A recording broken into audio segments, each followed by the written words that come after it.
إله إلا الله لا إله إلا الله لا إله إلا الله محمد رسول الله. بسم الله الرحمن الرحيم. கண்ணியமிக்க முஃமினீன்களே, நமது உயிரினும் மேலான கண்மணி ரசூலுல்லாஹி ஸல்லல்லாஹு அலைஹி வஸல்லம் அவர்களுக்கு அல்லாஹ் தஆலா எல்லா வகையான பாக்கியங்களையும் ஒன்று சேர்த்து கொடுத்திருப்பதை போல அவருடைய திருநாமமே முஹம்மது என்பது புகழப்பட்டவர்கள் என்று புகழுக்குரியவர்கள். திருநாமத்தில் ஆரம்பித்து ஏன் நம்முடைய கலிமாவும் கூட லா இலாஹ இல்லல்லாஹ் முஹம்மதுர் ரசூலுல்லாஹ் என்று சொன்னால்தான் அதுவும் நிறைவாகும். கலிமாவிலிருந்து கபரு வரை எல்லா காரியங்களிலேயும் அல்லாஹு தஆலா இந்த மார்க்கத்திலே நாயகத்தினுடைய தொடர்பை உன்னதமாக ஆக்கி வைத்திருக்கிறார். அதே போலவே அல்லாஹ் அவர்களுக்கு வழங்கிய சங்கையான முஅஜிஸா அற்புதம் என்ற இந்த குர்ஆன், இதுவும் நிலைத்த ஒரு அற்புதமாக அல்லாஹு தஆலா ஆக்கி வைத்திருக்கிறார். அல்லாஹ் குர்ஆனிலே சொல்வான், வகதாலிக வஹைனா இலைக ரூஹம் மின் அம்ரினா, நம்முடைய புறத்திலிருந்து நம்முடைய ரூஹை நாம் உங்களுக்கு வஹையாக அறிவித்தோம் என்று சொல்கிறார். அப்படியானால் இந்த உம்மத்தினுடைய ரூஹ் குர்ஆன் என்று சொல்வார். உம்மத்தினுடைய ரூஹ் என்பது குர்ஆன். குர்ஆன் தொடர்பில்லாத ஒரு சமூகம் இருக்கிறதே, அது ஒரு மையத்தை போல, வாழ்ந்தாலும் மையத்தை போல. எனவே குர்ஆனோடு இல்லை இந்த உம்மத்திற்குள்ள தொடர்பை அல்லாஹு தஆலா ரூஹ் என்ற வார்த்தையை கொண்டு சொல்லி காட்டுகிறான் என்று சொன்னால் அதனுடைய முக்கியத்துவத்தை நாம் உணர முடியும். குர்ஆனுடைய தொடக்கமே இக்ரா, ஓதுங்கள் என்பதுதான்.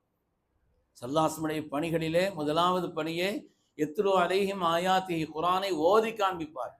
எனவே குர்ஆனுடைய முதல் காரியமே, ஏன் குர்ஆனுடைய தொடக்கமே இக்ரா பிஸ்மி ரப்பிக்கல் லதீ ஹலக், ஓதுங்கள் என்பதுதான். உலகத்தினுடைய எல்லா நூல்களிலேயும் கருத்துக்கள் தான் முக்கியம். அந்த வேதத்தில் அந்த கருத்து சொல்லப்பட்டிருக்கு, இந்த நூலில் இந்த கருத்து சொல்லப்பட்டிருக்குது. குர்ஆனை பொறுத்தவரையிலே கருத்துக்கள் மாத்திரமல்ல, வார்த்தைகளும் மாறிவிடக்கூடாது. சின்ன வார்த்தைகள் மாறினாலும் கூட அது மார்க்கத்தை பொறுத்தவரையிலே குர்ஆனாக கருதப்படாது. மற்ற வேதங்கள்ல அல்லது மற்ற நூல்கள்ல சின்ன வார்த்தைகள் மாறி கருத்து இருந்தா கூட அது பெருசுபடுத்த மாட்டாங்க. ஆனால் குர்ஆனை பொறுத்தவரையிலே கருத்துக்களை சொல்லி வார்த்தைகளை மாற்றினால் கூட ஏற்றுக்கொள்ள முடியாது. அதனாலதான் கொஞ்சம் ஆரம்ப காலகட்டத்தில் 1950 எல்லாம் குர்ஆன் என்ற ஒரு பெயராலே தமிழ் தர்ஜுமாவை மாத்திரம் ஒரு அமைப்பினர் வெளியிட்டார்கள், அரபி மூலமே இல்லாமல். அதுக்கு குர்ஆன் பேர் சொல்லக்கூடாது என்று நம்முடைய உலமாக்கள் அதை எதிர்த்தாங்க. ஏன்னா குர்ஆன் சொன்னாலே இஸ்முல் லின்னல்மி வல் மஅனா ஜமீஆ, வார்த்தைகளுக்கும் கருத்துக்களுக்கும் சேர்ந்ததுதான் குர்ஆனை தவிர வெறும் கருத்துக்கள் மாத்திரம், அர்த்தங்கள் மாத்திரம் அது உள்ளது, அது குர்ஆன் என்று கருதப்படாது என்று பெருமக்கள் சொல்வார். பெருமையான பெருமக்களே, ஓதுதல் என்பது ஒரு பாரம்பரியம், சாதாரணமானதல்ல. ஓதுதல் என்பது மகத்தான ஒரு பாரம்பரியம். ஓத ஓத ஓத ஓத கியாமத்தில் ஒரு மனிதனுடைய சொர்க்கத்தின் அந்தஸ்து கூடிக்கொண்டே இருக்க வேண்டும் வருகிறது. கியாமத்தில் சொல்லப்படும் வரத்தில், குர்ஆனை நீ ஓது, அதை இனிமையாக ஓது, அந்தஸ்து உயர்ந்து கொண்டே இருக்கட்டும். கமா குன்த துரத்திலு ஃபித் துன்யா, துன்யாவில் நீ எதை அப்படி அழகாக ஓதினாய் அதை மாதிரி ஓதிக்கொள். ஃபைன்ன மன்ஸிலக இந்த ஆகிரி ஆயத்தின் தக்ரஹா, குர்ஆனை எந்த அளவுக்கு ஓதுறமோ அந்த அளவுக்கு சொர்க்கத்தினுடைய அந்தஸ்து உயரும் என்று வருகிறது. அதனாலே குர்ஆனுடைய ஓதுதல் என்பது இந்த உம்மத்தினுடைய பலம், சாதாரணமானதல்ல. குர்ஆன் ஓதுதல் என்பது மற்ற நபிமார்களுடைய அற்புதங்கள் எல்லாம் அவர்கள் காலத்தில் இருந்தவர்கள் மட்டும்தான் பார்த்தாங்க. நபிமார்களுடைய அற்புதங்கள் அந்த காலத்தில் யார் வாழ்ந்தாங்களோ அவங்க மட்டும்தான் பார்த்தாங்க. ஆனால் குர்ஆனுடைய அற்புதம் என்பது கியாமத் வரை இருக்கிறது. அல்லாஹ் சொன்னான், இதை நாம் இறக்கினோம், இதை நாம் பாதுகாப்போம். ஒரு எழுத்தும் ஒரு புள்ளியும் கூட மாற்றப்படாமல் கியாமத்து நாள் வரை பாதுகாப்பதற்கான உத்தரவாதம் கொடுக்கப்பட்ட ஒரு மகத்தான நூலாக, எந்த விதமான சின்ன மாற்றத்துக்கும் இடம் கொடுக்காமல் பாதுகாக்கப்படக்கூடியதா. அப்படி உலகத்துல ஒரு நூலும் கிடையாது, எதிலையும் மாற்றம் கொண்டு வந்து விடுகிறார். ஆனால் இதுபோல் ஒரு ஆயத்தும் கொண்டு வர முடியாது என்று சவால் விட்டதோடு பாதுகாப்பதற்கு வாக்களிக்கப்பட்ட குர்ஆன் இந்த முஅஜிஸா அற்புதம்.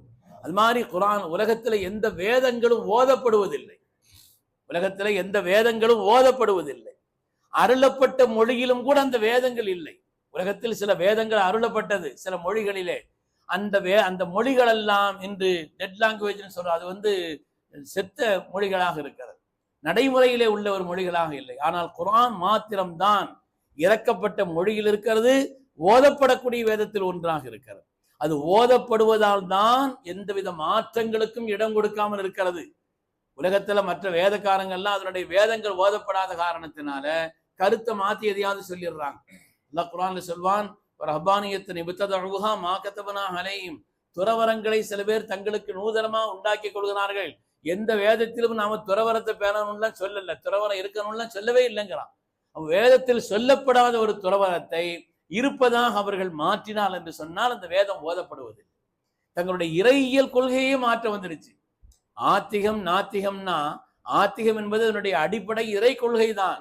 அந்த இறை கொள்கை கூட மாற்றப்பட்டு விட்டது. ஈசா அலைஹிஸ்ஸலாம் சொன்ன இறை கொள்கை இருக்கிறதா? அவங்க அல்லாஹ்வை வணங்கணும்னு சொன்னாங்க, நான் அவனுடைய தூதர்னு சொன்னாங்க. ஆனால் இன்று அவர்களை பொறுத்தவரையிலே மூன்று நிலையிலே ஆக்கிவிட்டார். அவர்தான் தூதர், அவர்தான் இறைவன், அவர்தான் இறைவனின் குமாரன் என்று மூன்று நிலையை ஆக்கிட்டாங்க. இறை கொள்கையில கூட அவங்க பிடிப்பா இல்லை. காரணம் என்னன்னா, அவர்களுக்கு அருளப்பட்ட வேதம் ஓதப்படவில்லை.